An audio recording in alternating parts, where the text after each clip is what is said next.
you for that update, Corey. I once heard an illustration talking about the impact we have, like a pebble being thrown into a still lake, and how when we throw that pebble in, that one act, that one step of faith, that one act of kindness, that one act of love, and how it has a ripple effect, and how that goes out and out and out, and we don't know always what effect that's having. And so it's always encouraging to hear someone who's taking many, many steps of faith amongst us and in our congregation, encouraging us that, hey, you don't have to be a brain surgeon. You don't have to be the most gifted evangelist. You don't have to have all the answers. What you have to have is love. And there are people who are in our towns, on our blocks, next door to us that need to know the love of Christ. And the only way they're going to know it is us. And so I encourage you all to recognize that we may be the only Bible some people ever read.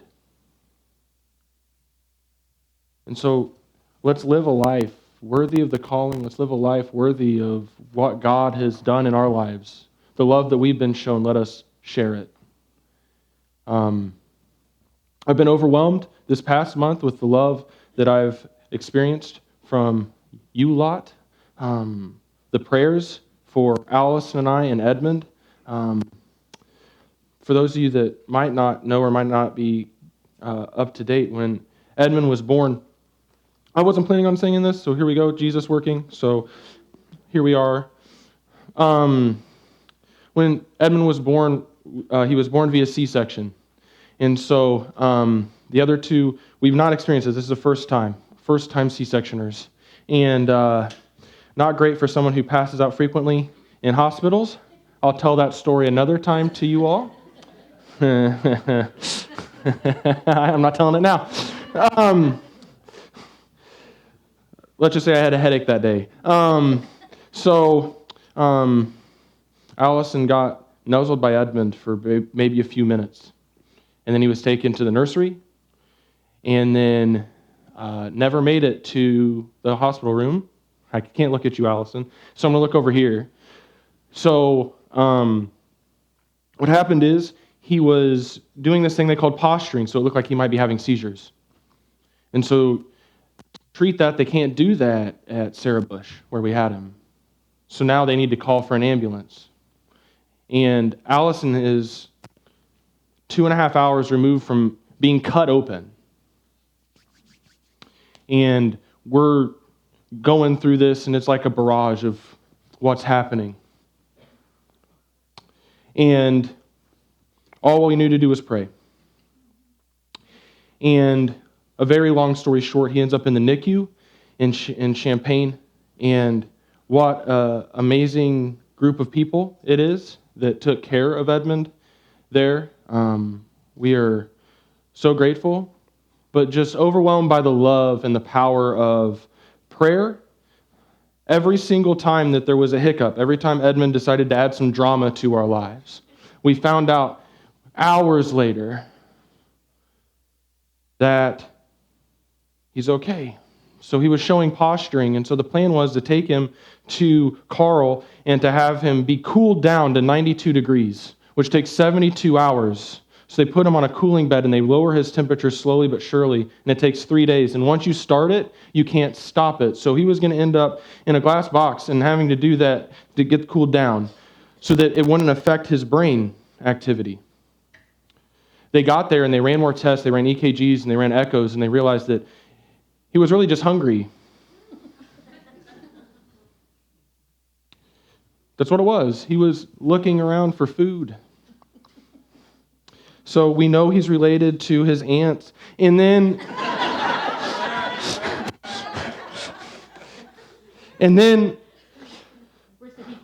well, the part was needed. What ends up happening is now we're traveling back and forth each night. There's not a bed for us to stay, so we're traveling back and forth, and the family taking care of the kids and doing all the amazing things, and the prayer and all of this stuff that where people showed up, and the prayer that worked.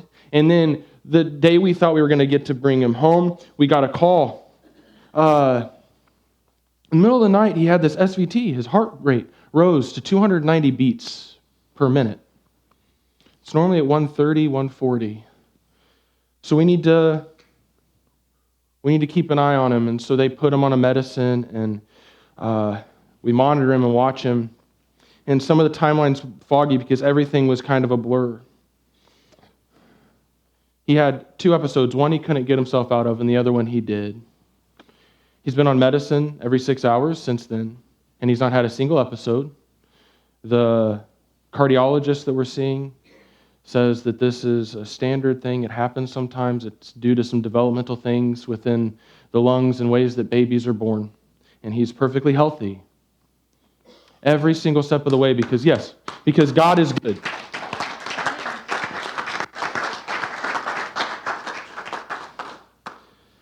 And so I want to thank you for the love and the support that you've given me, that you've given Allison. I was telling Jay, I've been in like a heightened level of stress and never come down off of it. Like I'm just like this all the time. And I'm like, we got Thanksgiving. We're hosting Thanksgiving. And I've got all this stuff going on. But in all of it, God is good. In all of it, God is faithful, and I get God winking at me through the midst of it.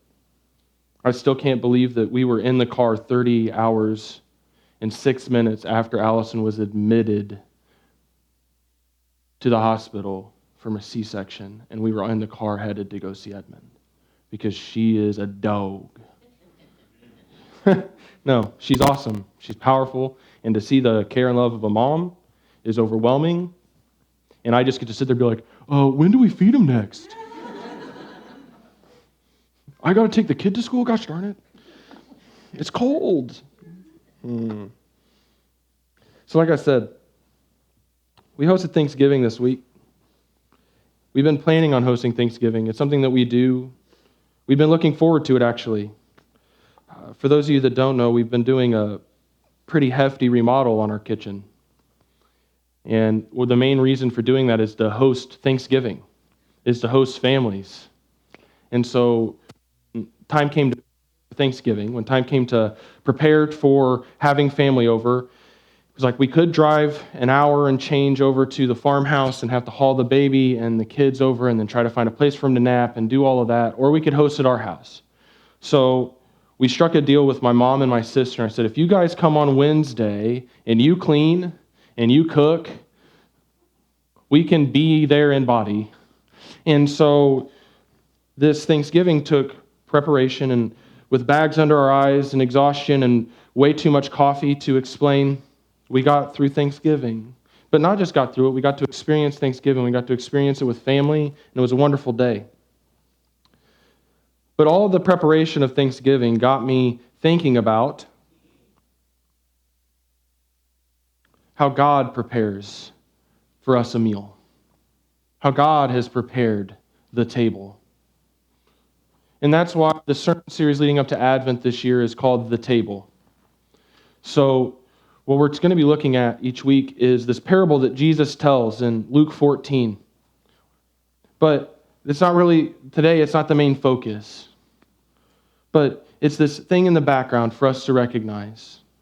In Luke 14, Jesus is telling a parable, and he says this: a certain man was preparing a great banquet, and he invited many guests.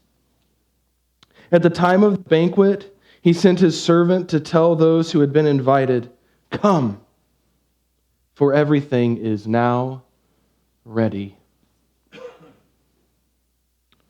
This season of Advent reminds us that God is the ultimate host. He is preparing the table for something far greater than a Thanksgiving meal, than a couple of turkeys and some ham. But his preparations to us don't always look obvious.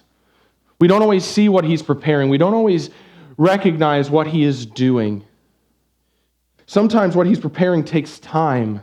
And sometimes what God is doing and preparing takes a lot of time.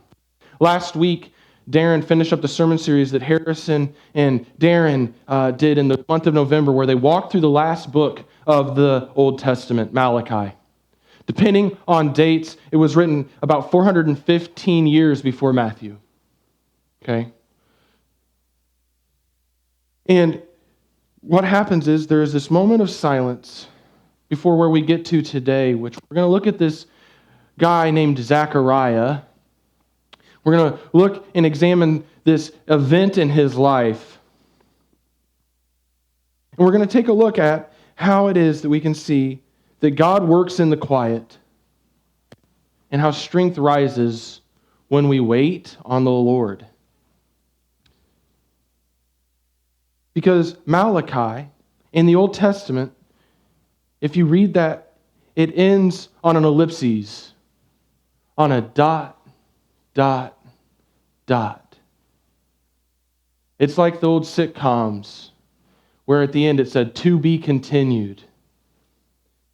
And my kids, some of your kids will never know the need to be at the TV at the exact time, 1 week from that moment, to see the "to be continued." And here is the Old Testament ending on a "to be continued." And here is this man named Zechariah, who is being surrounded and coming of Christ in anticipation and in silence. But to understand a little bit of where we're headed and to understand the situation that Zechariah finds himself in, what I want to do is I want us to kind of imagine and picture ourselves as one of those people who have been waiting and longing. 415 years is a long time. Like, we're talking a long time. None of you live in houses that are 400 years old. If you do, it's a wigwam, and heat's probably a question. 400 years is a long time. And here, if you were alive in the lead up to Jesus, I want you to picture this. Okay, the age you are now, because it's kind of important, because for some of us here, some of the dates we would have been alive for. For others, we would have just heard of it from our grandparents or even great-grandparents. So picture this. The year is 1 AD. Surprisingly, there's no 0 AD. The year is 1 AD, and you live in the Middle East. You're Jewish. At home, you speak Hebrew, but for business, you speak Greek, because there's been a move to have a language of business because Alexander the Great came on, and Hellenism came on. And so when you have to go out and do business, unless it's with your kinfolk, you have to speak in Greek. So you're bilingual, at least. And your people are under Roman rule with a limited authority and autonomy. See, because like your religious leaders have some influence, they have some power that was given to them back 64 years ago, but ultimately Rome calls the shots. And it's been that way, like I said, for 64 years. And like if you're older than that, you might remember what life was like before Roman rule. But if not, you've only ever experienced this kind of life. You've only ever experienced that. And to give you an idea of what 64 years ago was, that's the year JFK was elected. Who remembers the year JFK was elected? Raise your hands. Okay. If you were alive in 1 AD, you would have remembered Pompey the Great coming and overthrowing Jerusalem. You would have remembered it happening. It would have been when you were younger, but it would have been in your experience. And you may have known the people that they ended up calling the Maccabees, who no, you wouldn't have. That happened 100 years prior to that. You would have heard stories growing up about the Maccabees who overthrew the Romans the first time. But the most of your existence has been in the midst of oppression, in the midst of silence. And here is the problem. You're probably in the back of your mind remembering promises you've heard in temple. You've heard in the synagogues that the rabbis have told you. And you're probably asking yourselves, has God forgotten us? Has God abandoned us, and has he abandoned his promises? It's because you would have known a promise like what was given to David, this covenant given to David in 2 Samuel chapter 7. The Lord declares to you that the Lord himself will establish a house for you. This is God making a promise to David. When your days are over and you rest with your ancestors, I will raise up your offspring to succeed you, your own flesh and blood, and I will establish his kingdom. He is the one who will build a house for my name, and I will establish the throne of his kingdom forever. Forever, when you don't even have a throne right now. If you're in 1 AD, you don't. So maybe you held on to a verse like Isaiah 11. Isaiah 11 is talking about this promise. Jesse is David's father. And you get this word, a shoot will come up from the stump of Jesse, and from his roots a branch will bear fruit. Oh, maybe this is what God's doing. We're a stump now. We're pretty stumpy. But we're waiting for this root to come, this branch to come, and you're looking for it anywhere and everywhere. And as a matter of fact, I don't know if you know this, during the time of Jesus, there were many people who tried to, through military might, become the Messiah of Israel.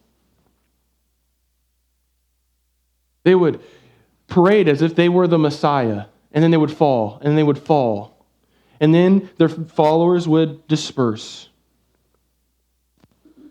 But there is no evidence in your life around you that God is doing anything. It is a pin drop. It is silence. I want to know, have you ever felt like that? Like you're praying, but there's no answer. Like God is silent. Here's the key for us today that we're going to learn from Zechariah. When God seems silent, don't assume he's absent. When God seems silent, don't assume he's absent. Stay expectant. He is likely preparing something greater than you can imagine. Let's turn to Luke chapter 1 and meet Zechariah, a priest who lived during this long silence. Zechariah was faithful, but like with many of us, he wrestled with doubts just like that.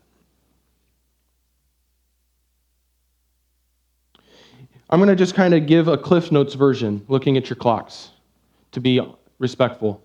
Zechariah is an old man. He and his wife have not had kids, which is a common theme in the Bible. He has given up hope on having kids. How do I know that? An angel of the Lord appears to Zechariah, and he says, "You will bear a child, and you will name him John, and you will consecrate him unto the Lord." And Zechariah has doubt. And he says in verse 18 of Luke 1, Zechariah asked the angel, "How can I be sure of this? I am old man, and my wife is well along in years." At least he was polite. Verse 19, the angel said to him, "I am Gabriel. I stand in the presence of God, and I have been sent to speak to you and to tell you this good news. And now you will be silent and not able to speak until the day this happens, because you did not believe my words, which will come true at their appointed time." Zechariah doubted the angel's words and was struck mute until the promise was fulfilled. And for months, he lives in silence. We just had a kid. Let me tell you, not being able to talk to a woman while she is pregnant, just sitting there and be like, "I'm quiet," it seems somewhat convenient. And it's not a great time to not be able to communicate. They built a system out clearly, because later in the story you're going to see they write something down. They built some kind of system for him to communicate, but come on now, that's not the same. And it's interesting that you're leaving this moment of silence from God, and here is this man who's going to bear the predecessor, the one who would lead the way, John the Baptist. And he's struck silent for 9 months and 10 days, or however. I don't know if it was an early baby. I don't know. math. So he doubts God and is struck silent. And I want to posture this. Maybe his life has taught him that God isn't active. Maybe he is a priest, which is his job, but in his heart and in his experience over the span of his whole life has led him to distrust and not expect God to work and move. He got used to the silence.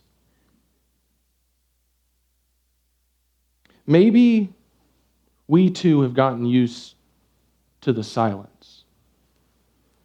Maybe we've gotten used to God not showing up. Maybe what we expect is to be disappointed. Maybe what we expect is a God who is like the deist God who spun the top of creation, let it spin, and is standing back on the sidelines and watching it happen. And maybe your life's taught you that. And I stand here, a young man, trying to tell you, yeah, but Zechariah is an old man. He has lived life. He remembers when the temple was overthrown. He remembers when Pompey the Great sacked the temple, came in and erected a statue of Zeus in the Holy of Holies, and offered sacrifice of a pig in God's house. He remembers.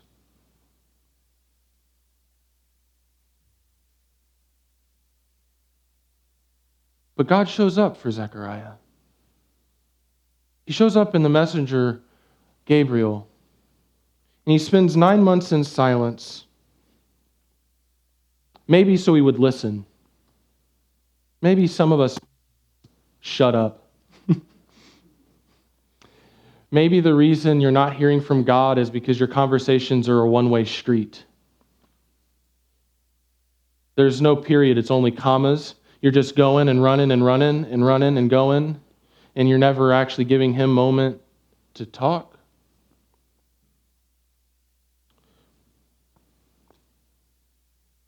This 9-month period ends.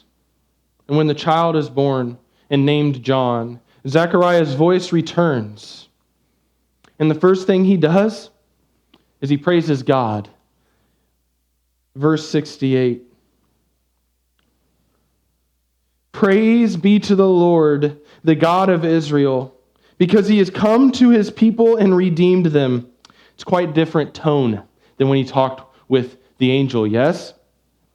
He has raised up a horn of salvation for us in the house of his servant David. So he's starting to see that the prophecies are being fulfilled. He's starting to see that prophecy of 2 Samuel, that promise, that covenant of God is coming to pass. He's starting to see that the root from Jesse's stump is about to happen. And verse 70, as he said through his holy prophets long ago, salvation from our enemies and from the hands of all who hate us, to show mercy to our ancestors and to remember his holy covenant. The oath he swore to our father Abraham to rescue us from the hand of our enemies and to enable us to serve him without fear in holiness and righteousness before him all our days. Just want to read verse 68 again. Praise be to the Lord, the God of Israel, because he has come to his people and redeemed them. So what can we learn from Zechariah's story here? First, God works in the quiet. Just because we don't see or hear God doesn't mean he is not working. The 400 years between Malachi and Matthew were not wasted. God was preparing the way for Jesus. There was a perfect time for him to come. But I want you to know the perfect time to God does not look like our perfect time. The perfect time for Jesus to come, for your son to be born, probably is not when Herod is alive. If you're familiar with the Jesus story, right? Herod sends in some spies to find out where he is so he can kill Jesus. And then Jesus has to go into exile for the beginning of his life. That's the perfect time, God? That's your perfect time? Maybe we can learn a little bit about who God is and how he works, and the fact that his only begotten Son, the firstborn among all creation, the one through whom all things were made and all things were tied together, is born when there's no rooms in the inn. When people have no room for him. That was the perfect time. So maybe, let us remember God works in the quiet, but also remember God's perfect is far better than our perfect. God's time is far better than our time. Silence is an opportunity for growth. Zechariah's silence wasn't so much a punishment as it was preparation for John to come into the world. In the quiet, he had time to reflect and align his heart with God's promises. He had to do a soul check. He had to reframe. I want you to think about this for Zechariah. I like trying to walk a mile in people's shoes.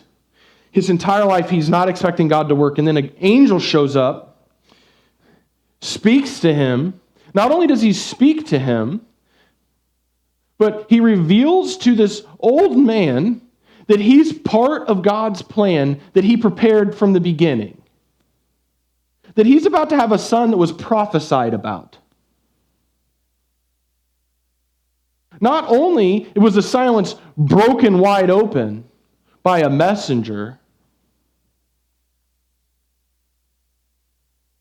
but it was to him, in his house, in his wife's womb. He has to rethink everything. And maybe we do too. God works in the quiet. God's timing is perfect. And silence is an opportunity for growth. My question for you is, are you in a season of silence? Maybe you're praying for a breakthrough, healing, or clarity, but all you hear is,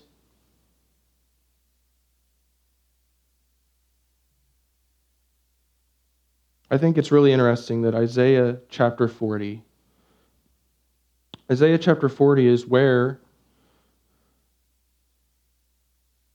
you get the prophecy about John the Baptist. There is one who is coming in the wilderness who will prepare a way for the coming Messiah. That's Zechariah's boy. I wonder if Zechariah ever went to the temple and opened up Isaiah 40. And he read those words about his son, who his son would be. And then he went down to verse 31. They didn't have verses then. That's an editor's thing later on for me to be able to tell you to go to verse 31 instead of going sentence 31, count it. But maybe he read the whole thing because that's what he would have done. Maybe he even had it memorized and he could just call it up into his brain. But in Isaiah 40:31, these words come. Yet those who wait for the Lord will gain new strength. They will mount up with wings like eagles. They will run and not get tired. They will walk and not become weary. Maybe Zechariah got to that and went, oh, okay. I need to wait on the Lord. My strength can rise here. I can wait on the Lord here because I've been waiting all this time for God to speak. Give me the strength. You will gain new strength when you wait on the Lord. Strength will rise as you wait upon the Lord. Strength will rise as you wait upon the Lord.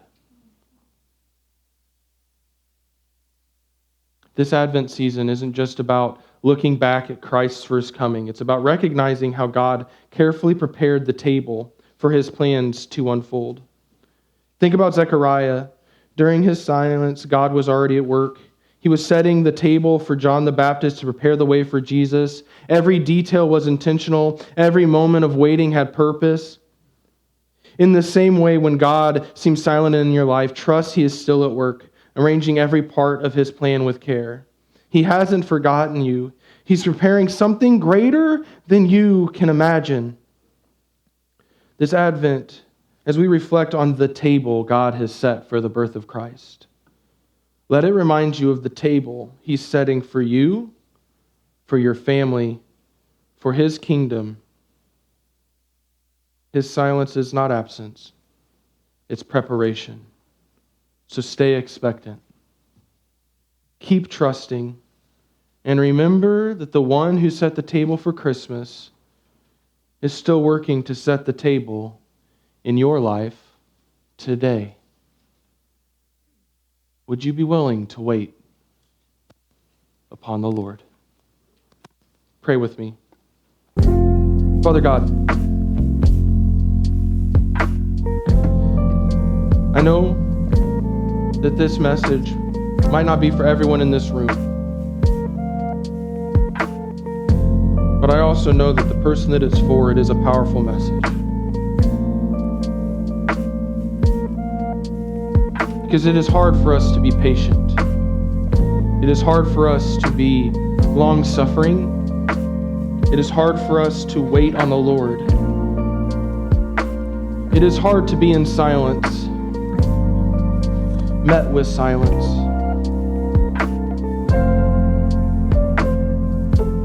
But God, I pray that you would help us recognize that you are everlasting. That you are from everlasting to everlasting.